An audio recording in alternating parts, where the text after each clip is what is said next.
Where do they get the SIM cards from? Have you ever wondered about that? Many illegal foreigners enter South Africa with no passport. They enter South Africa with no permit or job. But as soon as they step on South African soil, they're able to call their relatives' cell phones. Have you ever wondered where they get the SIM cards to be able to do that? Before we begin, welcome to Citizen Concerned, where we remind you to beware of the comrades. I'm Katlego and would appreciate it if you subscribed to our YouTube channel, liked and shared this video with other citizens.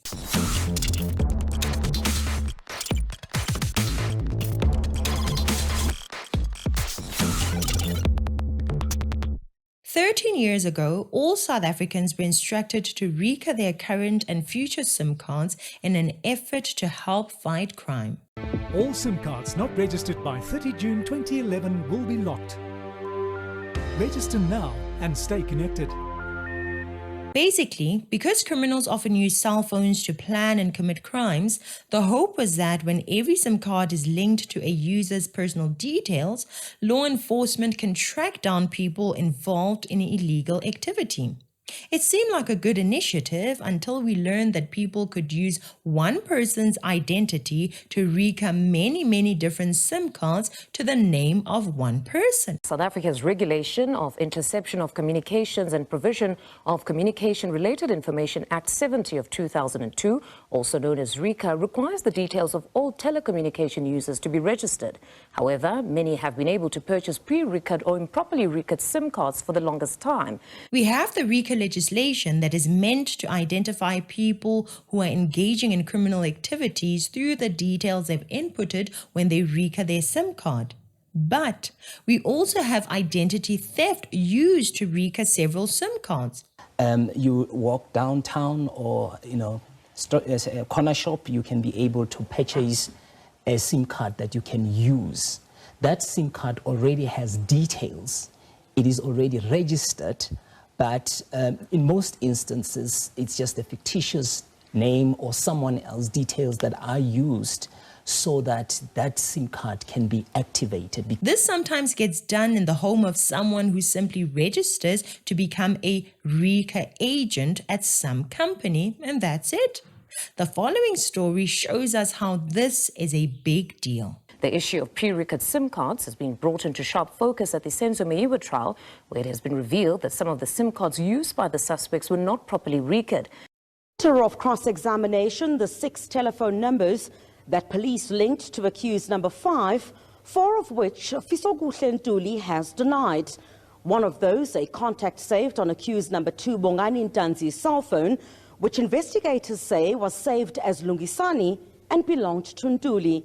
But the defense again denied this. Ntuli also denies 4 of the 6 numbers which investigators linked to him, 2 of those which police said Ntuli had used to communicate with accused number 3 Mthobisi Mncube 2 days before Meyiwa's killing. We basically have people living in South Africa but on the edge of the rules and the laws that are supposed to apply to the rest of us. Imagine, when you and I go to buy a SIM card, we obey the laws of the land and we present our ID and proof of residence. Meanwhile, within South Africa, we have criminals and shady businesses committing crimes using numbers that have not been properly RICA'd. Why is this a big deal? Well, think of the crimes that one can commit in South Africa using their phones, and after committing those crimes, simply throw away the SIM card.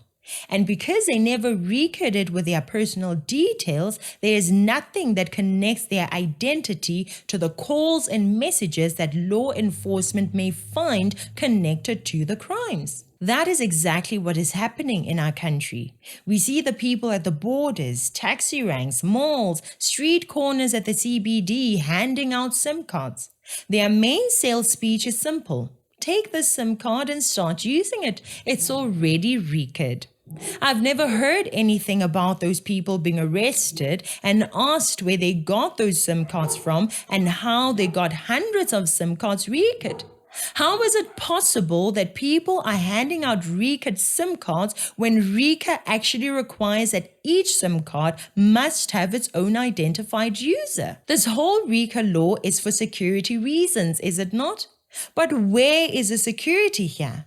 I mean, if you were a criminal, why would you not get several SIM cards from these people when it ensures that you can engage in your dodgy dealings without the SIM card being registered to you? This way, whatever crime that is committed using those SIM cards cannot be connected to them through this violation of the RICA laws. The thing that I find interesting is that Vodacom, MTN, Cell C, and other cell phone network providers are allowing this to happen. They know it's happening and they don't seem to be bothered by it. But the other question is really if telcos, the network providers, really have the interest to deal with it, they know behind the scenes. I mean, when we talk about, for example, any network provider, probably they have millions of subscribers. The question is, how many of that is actually a pre-registered SIM or properly registered SIM? That's probably is a big number, and they're generating millions and billions of rands. So if they had to enforce this, it would mean shaving off a substantial amount of their profit. Profits are taking priority for the network providers. But what is taking priority for the government looking on as all of this happens? Now, I know that many of you have been given these RICA'd SIM cards before, as these schemes have been happening for many years. Let me show you how it works. The crime is being committed at the ground by so-called RICA agents. SIM card providers, that is Vodacom, South Africa, Telkom, MTN, have a relationship with a company. We as citizens concerned have only dug around to find out about one company. That one company is called Paav Telecoms. They are located in Sandton and they claim to be distributors of airtime and SIM cards. The way I see it, this is a big company and you cannot tell me that Vodacom and MTN, Cell C, Telkom and them are unable to see that this distributor is up to no good. So Paav Telecoms wants you to either be a RICA agent or what they call a distributor. Here is what we did. We simply called them and said we would like to make money distributing RICA'd SIM cards. The receptionist simply said, hold on, and we were transferred to another number. This is where we spoke to someone who gave us a number to WhatsApp in order to get processed. This might seem like a small issue, but it is not. What we asked from them is illegal. Why would they have a process for something like that? Why? Anyway, we got moved to this number where we can communicate with someone from Paav. The same process applies for both citizens and foreigners who want to be RICA agents through this company. Simply give them your ID or passport number and your proof of residence, and that's it. You are registered to be a RICA agent. They don't even do criminal background checks, which means that anyone can be a RICA agent. After getting registered as a RICA agent, they simply send you a bunch of SIM cards and then you can take them to your room or your backyard, find a lost ID or go steal someone else's passport, and you can RICA 20 SIM cards and hand them out to people or use them yourself for criminal activities. Our SIM cards were finally delivered. And here they are.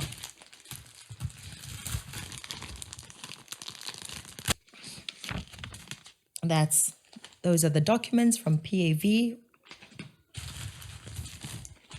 And these are our SIM cards, some from MTN and some from Cell C. There we go. So how do you make money from this, you may be wondering? Paav says when you give the SIM card to people for free, those SIM cards do show who is a RICA agent who got them processed. So for every time that someone buys airtime for 20 Rand, Paav promises to pay you 15 Rand. There are different rates for different network providers.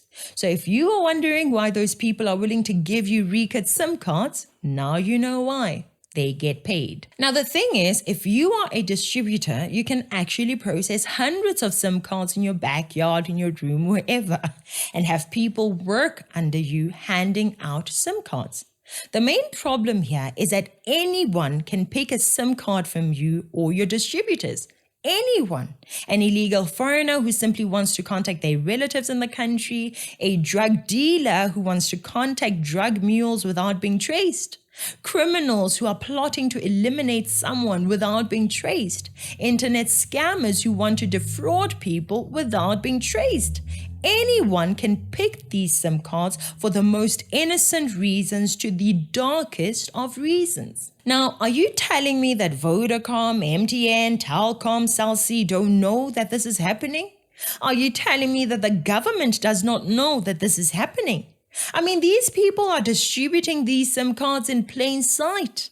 I saw this article wherein a person went through the process of buying a SIM card. Then they found out that that SIM card was RICA'd already and responsibly asked MTN about it. And this is what MTN said in response. MTN South Africa, like other mobile operators, has RICA agency agreements in place with third-party agents. These third-party agents conduct the bulk of RICA registrations on behalf of MTN South Africa. These agreements dictate the processes to be followed to ensure full compliance with the relevant RICA laws. In this regard, the agents are contractually and legally bound to ensure that proper RICA registrations are done, which requires linking a specific SIM card to a specific individual.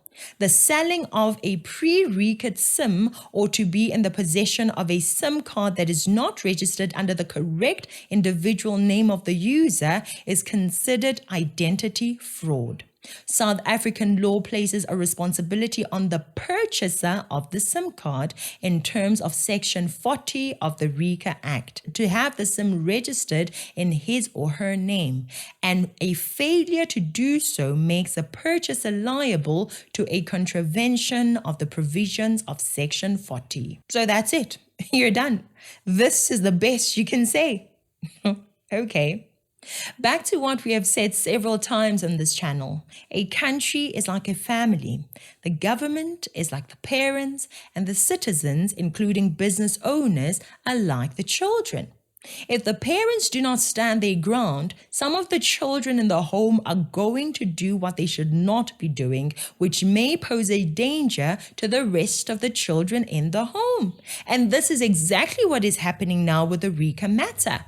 Some of the children are not following the RICA rules laid out by the parents. Some of the children are engaging in criminal activities that hurt other children because of the failure of the parents to reinforce the RICA laws. In Nigeria, for example, the government was quite firm in dealing with this. They did their own investigation, and they gave telecommunications companies time to audit the numbers because they had a feeling that there was a substantial number of SIM cards in the network. And there was a reluctance until when the regulator there said, we're going to switch off so that we start afresh, and we want to make sure that each and every SIM card is actually properly registered. If it's not, then that number must be suspended. Some of the children, like MTN, know that what is happening with their SIM cards is wrong, but because the parents, that is the government, is not taking action, MTN too makes a lousy statement like this and simply moves on. When will the government do something about this? When will they hold these network providers accountable for making these SIM cards so easily available to people that defy the RICA laws that the nation has laid out? How long will this government allow themselves to be taken advantage of by these corporations and criminals, all while endangering the rest of the citizens in the process? Anyway, that's it for today. Thank you so much for watching. Please like, share, and subscribe. Please join our channel membership or donate to our bank accounts. I'm Katlego. This is Citizen Concerned. And until next time, beware of the comrades.